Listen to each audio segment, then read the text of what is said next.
BNP. আমার আপনাদের সকলের কাছে একটা প্রশ্ন, বর্তমানে তো তারেক রহমান বাংলাদেশে নাই, তাহলে বিএনপির সবচেয়ে বড় নেতাকে? মির্জা ফখরুল।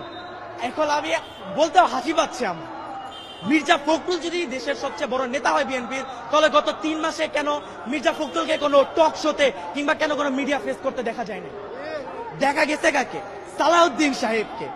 এখন আপনারা যারা পলিটিক্সের ভিতরে আছেন বা থাকেন তারা জানেন গত 10 বছর সালাউদ্দিন সাহেবকে ভারতে বিলাসবহুল ভাবে 3 স্টার প্লাস রিসর্টে রাখা হয়েছে, তাকে সম্পূর্ণ সুযোগ সুবিধা দেওয়া হয়েছে, তাকে সেটিং করা হয়েছে ভারতীয় দালাল প্রথায়। তাই সে হচ্ছে, আমি নিজের মুখে বলবো, আমি জানি না আমি এটা বলার পর আমি বাঁচবো কিনা, আমি আমি আমি আল্লাহর আইনে আল্লাহর জমিনে দাঁড়ায় বলবো, বিএনপি হচ্ছে ভারতের দালাল, ভারতের দালাল, ভারতের দালাল। এবং যারা বিএনপির ভারতের সাপোর্ট করে না, যেমন ইলিয়াস আলী, বাবর, তারা এখন কোথায়? আমার প্রশ্ন, তাদের কি বিএনপি কি সামনে আনছে? কেন আনছে না? কারণ বিএনপি তাদেরকে আনতে দিবে না, তারা ভারতপন্থী না, তারা ভারতের বিরোধী, এবং ভারত আর বিএনপি এটা চায় না। তারা এখন এক হয়ে গিয়েছে, 2 সাপের 1 বিষ, আওয়ামী লীগ আর ধানের শীষ। ঢাকা মিরপুর থেকে এসেছি, নৌবাহিনী কলেজের একজন ছাত্র, আমার নাম মোহাম্মদ ফাওয়াজ। আমি একটি প্রশ্নের সর্বপ্রথম একটি উত্তর দিতে চাই, সেটা হচ্ছে জামাতে ইসলাম কেন চাঁদাবাজি করে না, কেন কোনো লুটতরাজের সাথে জামাত ইসলাম নেই? মূলত আমি প্রথমে একটি কথা বলে দিতে চাই, সেটা হচ্ছে আমাদের অন্যান্য দল যদি আমরা দেখে থাকি, গত 53 বছরে আমাকে একটা দল, আপনি আমাকে ইন্ডিভিজুয়াল দেখাবেন যে একটি সেবামূলক প্রতিষ্ঠান কিংবা কর্মসংস্থান তৈরি করেছে? কোন দল পাবেন না। তাদের আইডিওলজি হচ্ছে নেতার পিছনে নেতা কর্মী ঘুরবে, জয় বাংলা নাইলে জয় বাংলাদেশ জিন্দাবাদ স্লোগান দিবে আর নেতার নাম নিবে, এটা হচ্ছে তাদের আইডিওলজি।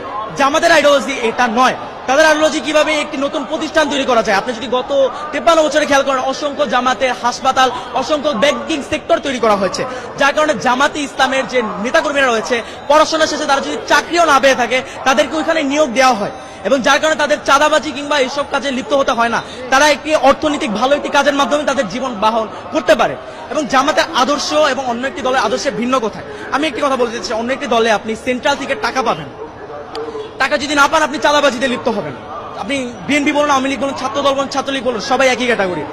আপনি ছাত্র শিবির বলুন যদি, বা জামাত ইসলাম বলুন, এদের অর্থ উৎস কিন্তু এটা নয়। এদের অর্থ উৎসটা কোথায়? আমি আপনাকে বলি, ক্লাস 9-এর একটি ছাত্র, আমার নামটা ঠিক মনে নেই, আমাদের গ্রামের বরিশালের একজন ভাই, সে ক্লাস 9-এ থাকতে তার বাবা মা মারা যায়, তার পড়াশোনা সে ছেড়ে দিবে ভেবেছে। তখন জামাত যে সংগঠন তার সাথে কথা বলে, যে তার সম্পূর্ণ ব্যবস্থা তারা গ্রহণ করে, তাকে সম্পূর্ণ শিক্ষিত করে, তাকে দেশের বাইরে পাঠায় পড়তে, এবং তাকে ডক্টর বানিয়ে বাংলাদেশে ফেরত আনে। এখন আমার প্রশ্ন, একজন বিবেকবান মানুষ